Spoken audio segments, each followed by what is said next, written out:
Hello and welcome to DFS Coach Talk. It is Thursday, November 4th, 2021. I am Andrew Hanson, ready to break down a 5-game NBA DFS slate for you. Really looking forward to it. We're going to talk some prices on DraftKings and FanDuel, get your build started there. We're also going to talk some offensive and defensive efficiency. We're at that point in the season where we're almost 10% in for a lot of these teams with 7 or 8 games played. And I think we can learn a lot from the numbers that we've accumulated so far. So we'll get into that. And there are 4 teams involved in a back-to-back, so we'll hit those as we go. But let me jump right in here to Philly and Detroit.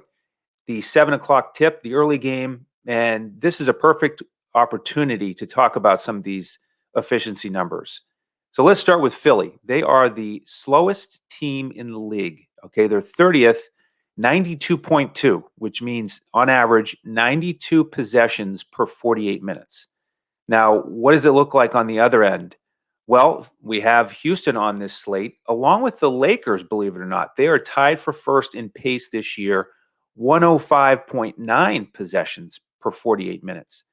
So if you look at that discrepancy, that's a difference of 13 possessions per game. And a lot can happen in 13 possessions. That's why we talk about it so much here at Coach Talk. If you're with us last year, then you're well acquainted with that, and we need to pay attention to it because that can be a major game changer.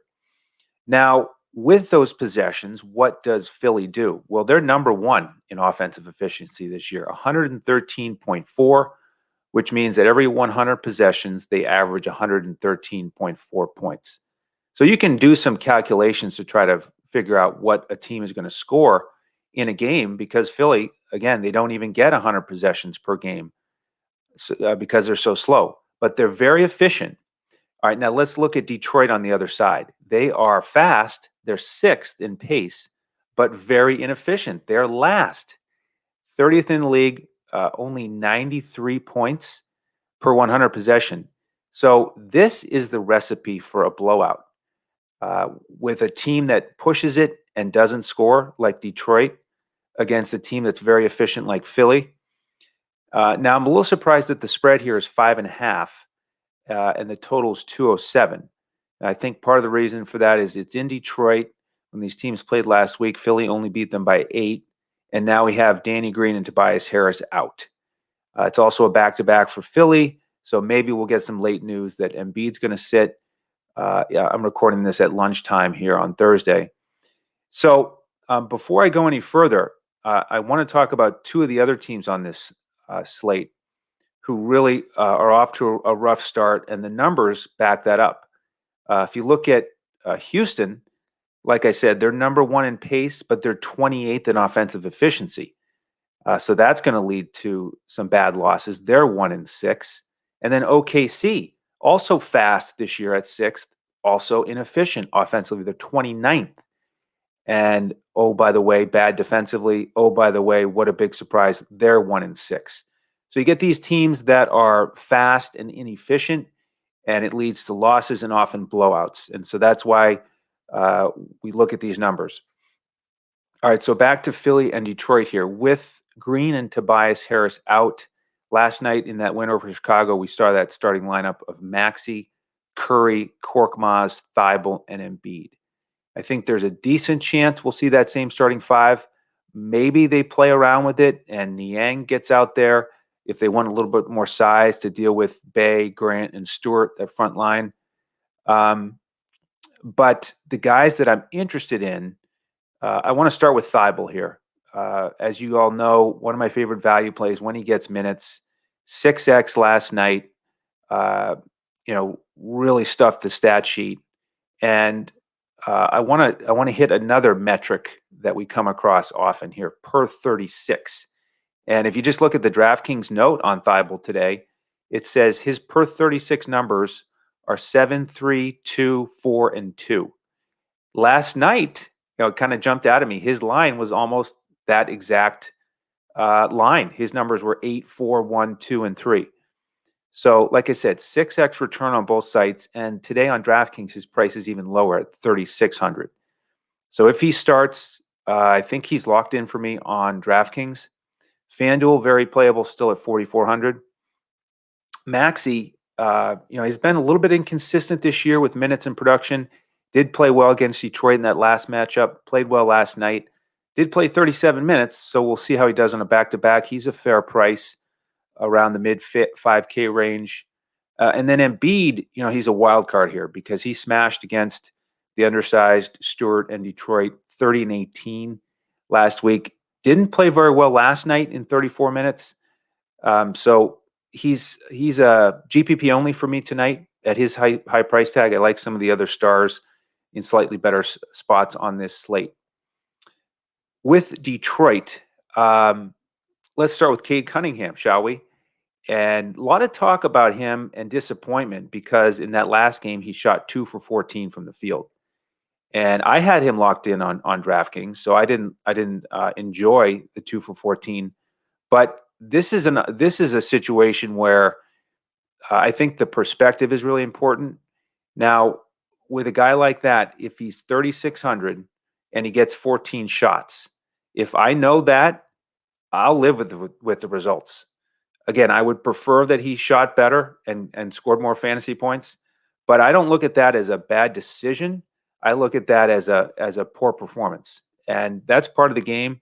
I think you're going to give yourself fits mentally if you beat yourself up over a play like that. And so at 4,000, I'm ready to go back to him again. The question mark now is, I love the usage, and his minutes were up. But he's now 0 for 14 on the season on threes. So we have to worry about mentally, how much of an obstacle is that going to be for him? He needs to get off the schneid, knock down some threes. But he's still athletic. He can get to the rim. Obviously, the other drawback is if Embiid is playing, it's going to be a little bit tougher for him in the paint.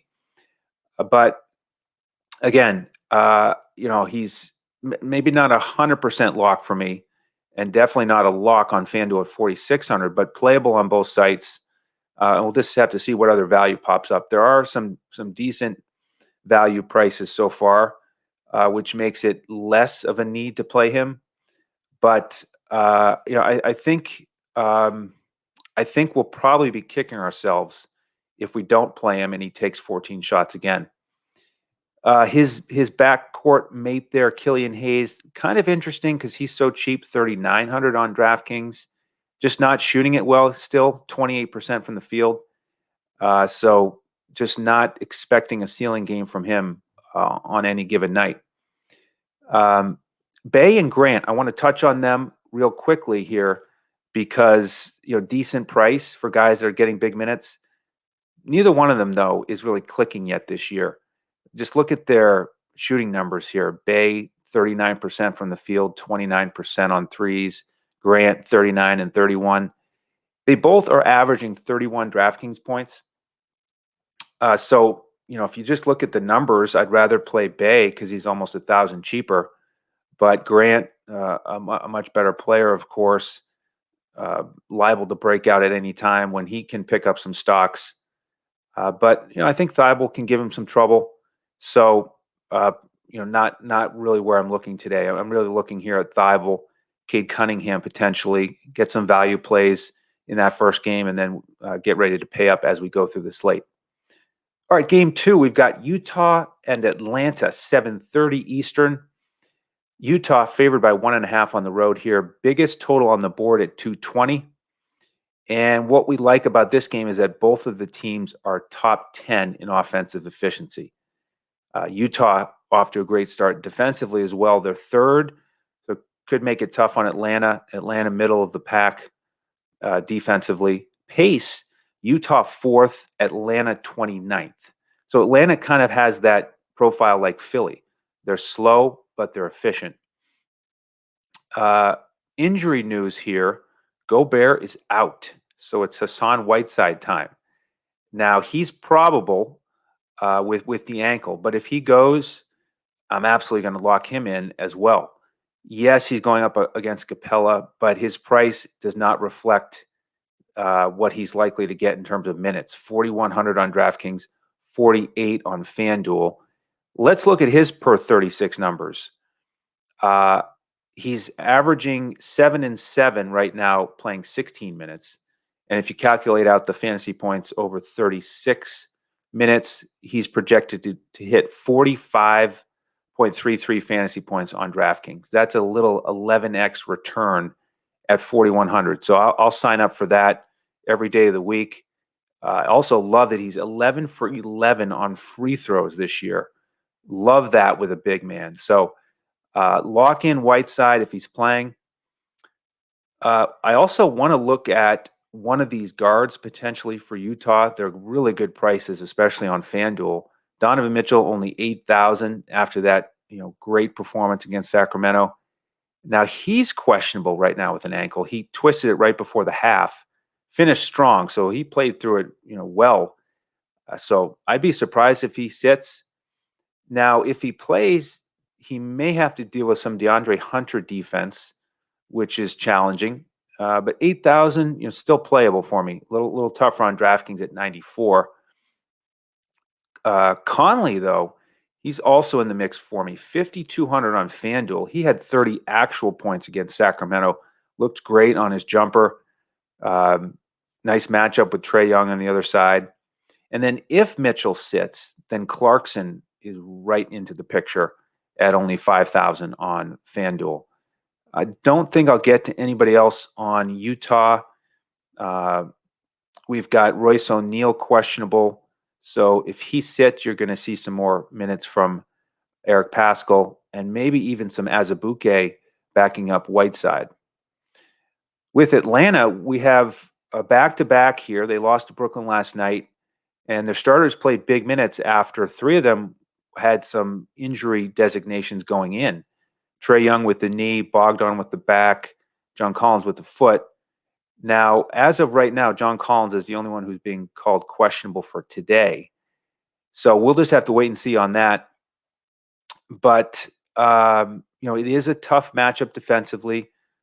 Good pace, though, from Utah.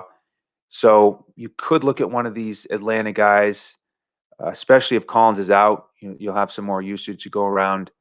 Trae Young, 8,600 on FanDuel is something I'm looking at. Hunter had his best game of the year last night, 26-2, 6 for 6 on threes. He's at a nice price here, 4,000 on DraftKings. Don't think he'll go 6 for 6 again, but with him playing 33 minutes, that's very encouraging. Could have Bogdanovich and Bogdanovich running around together, especially if Hunter spent some time on Mitchell.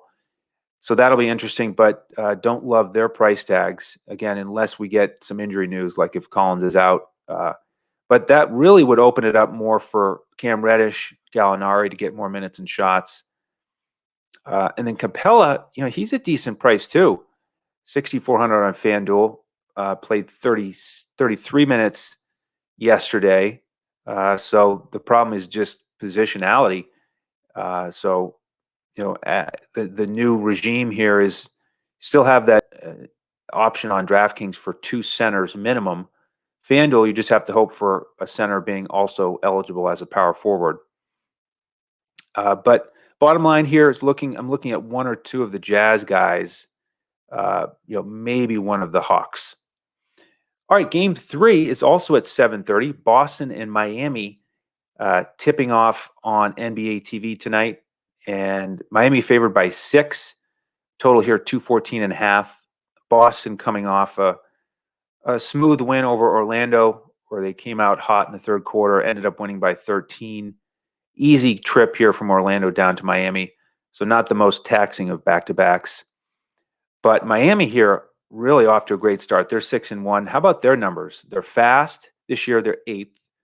Offensive efficiency number 2 and defensive efficiency number 1. So real tough test here for the Celtics. And they are struggling, of course, here at 3-5.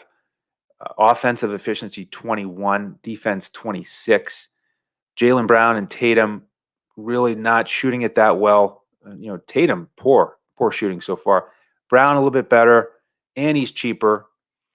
With all the stars in this game, it's tempting here to get ready to invest in a couple of them. The problem is these price tags are pretty steep on both sides. Not going to pay for Tatum in the $9,000 range, dealing with Jimmy Butler and company. Tucker, what a tough front line with Bam. Jaylen Brown, maybe at 8,400 on FanDuel. He played the best of these guys last night, and he has had some good games. Horford, got to mention him. Man, is he on a streak. 5 straight games, 41 to 46 DraftKings points every night. Just doing a little bit of everything, averaging over 3 blocks per game. Another strong line yesterday. But his price is pretty steep. 7K range, again, with that tough defensive matchup back-to-back. So I don't think you need to go there. Marcus Smart is interesting here after he was outspoken about his role and the team flow offensively. He's also been coming back from an illness. Didn't do a whole lot yesterday. Hasn't had the smash games where he gets 35 fantasy points and up. And this probably isn't the best scenario for him either with Miami's tough defense. But got to keep an eye on him in that price tag. Schroeder, the only guy off the bench last night who attempted more than 3 field goals. He was 4 for 11. So another guy to watch at a fair price, but not my favorite pick here today. Now, on the Miami side, it's really turned into a big 4, hasn't it? We saw that in that game against Dallas where Lowry, Hero, Butler, and Bam all played really well. And they're gelling together. They look like they enjoyed playing with each other. So Spoelstra and company really fired up down there. But Jimmy Butler, right around the 10K price tag, tough to get to. Bam, maybe much cheaper, 8,000 range. Hero still in that mid 6K range where he's playable. But the price tag I like the most here, again, Lowry on FanDuel, he's still at 5,900, just like the last slate where he had 40 fantasy points, 38 the one before that. Marcus Smart is tough, but 5,900 for him is just too cheap. So I like him tonight. And that's about it. Again, this is one of those games where it's probably more enjoyable to watch than to get a bunch of our lineups invested here. All right, 2 games to go. If you like what you're hearing, hit that thumbs up. We'd appreciate that. We're going to keep bringing these NBA podcasts to you 7 days a week. Of course, we're also doing PGA and NFL with MLB wrapped up. So 3 NFL podcasts per week. Check out our Thursday preview if you haven't already. Jets and Colts. Omaha Joe and I had a lot of fun previewing that last night. So check those out, and we appreciate all your support. All right, the 2 late games. We start with Houston and Phoenix at 10 o'clock Eastern. Phoenix favored by 10.5, total here 218. Now, again, I talked about the fast pace of Houston and their poor offensive efficiency. On the other side, we've got Phoenix. They're 5th in pace this year. Not quite clicking yet offensively at 18th and still getting together defensively. They're 17th. Injury news here with Houston. Tice is questionable with the toe. He missed that last game, which opened up a lot of opportunity for Şengün and Martin. And then Eric Gordon came down with an illness before the last game, sat out. So I'm marking him as questionable. Now, this Houston team, I'm going to keep talking about Porter Jr., Green, and Wood. These are the guys that are getting up a bunch of shots and threes. Look at the last game against the Lakers. They took 14, 15, and 19 shots. And on the 3-pointers, Porter, Green, and Wood attempted 6, 10, and 9. So if they hit those threes, we know that they're passing to each other as they do it. You can really get some nice correlation. So I'm tempted to get, 1 or more of these guys in my lineups. Again, they're at good prices here. Porter and Green, right around 6,000 on both sites. Wood, pricier, 8,800 DraftKings, 79 FanDuel, but very playable. And I do like him the most just because he's the most trustworthy. He gets a bunch of rebounds, very active, more of a complete scorer, but really good prices here for Porter and Green. And Phoenix, they're ranked 17th here defensively. We know they're better than that.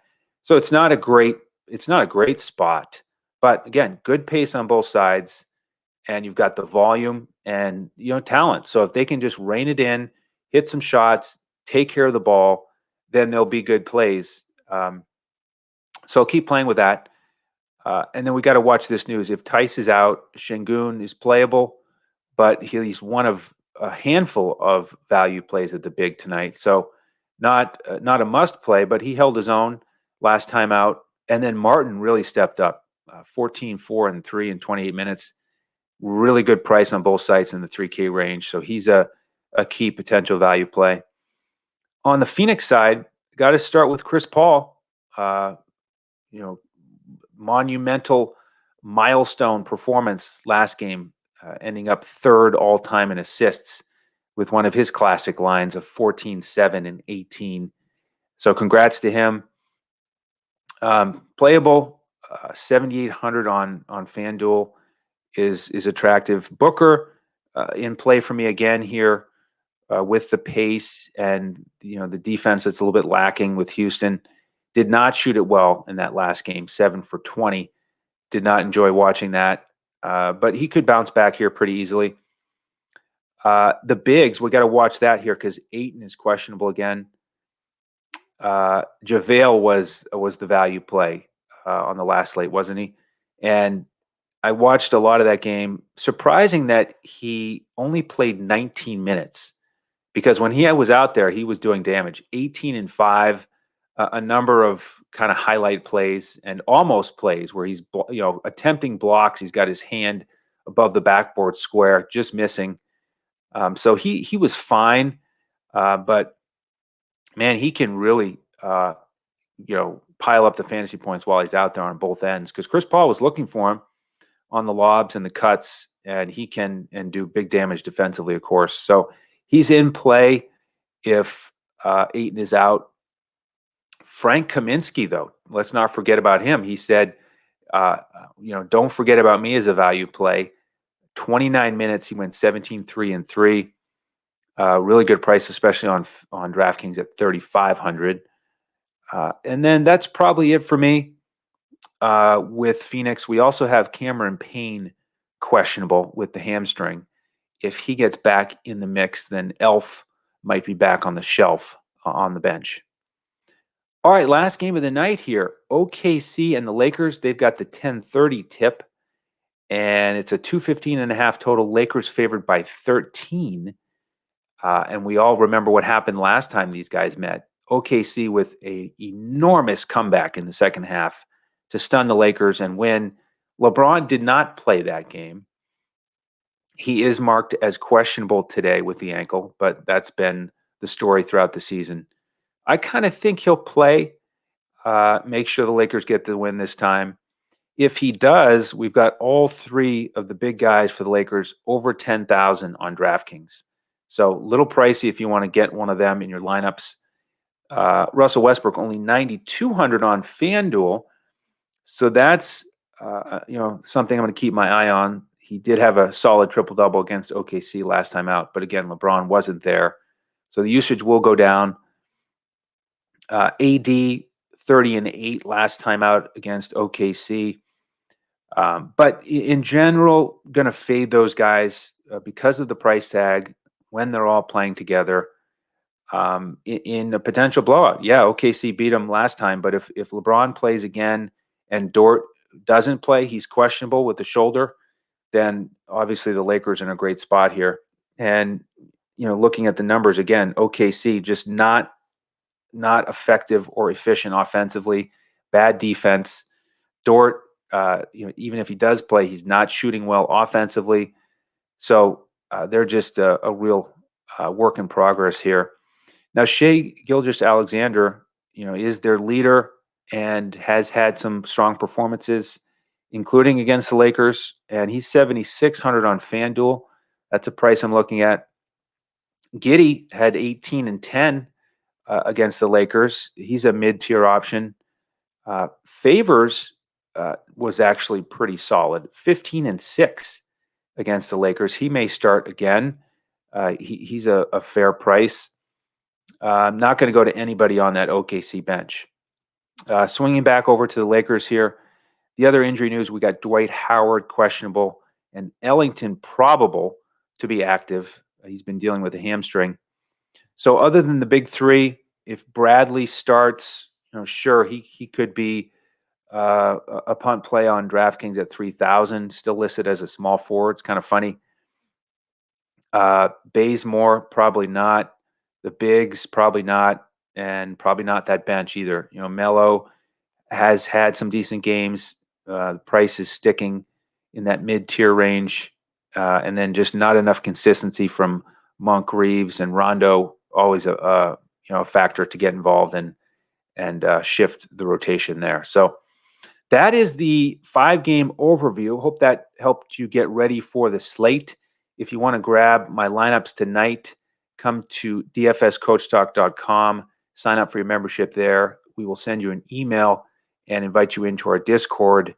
I will have a full DraftKings clipboard for you with highlighted core plays and pivots, and then the full cash lineup and GPP lineup for FanDuel and Yahoo that you can plug and play. So love to have you, dfscoachtalk.com to sign up. If you have any questions, reach out to us on Twitter at DFS CoachTalk. And again, subscribe to the channel so you know when these podcasts post. 7-day-a-week NBA. Coach will be back tomorrow for you. And again, jump in tonight so you get the football lineups as well. Going to have a lot of fun there. All right. Thank you for joining me on behalf of the entire DFS Coach Talk team. I'm Andrew Hanson. We'll see you next time as we look to crush it in DFS.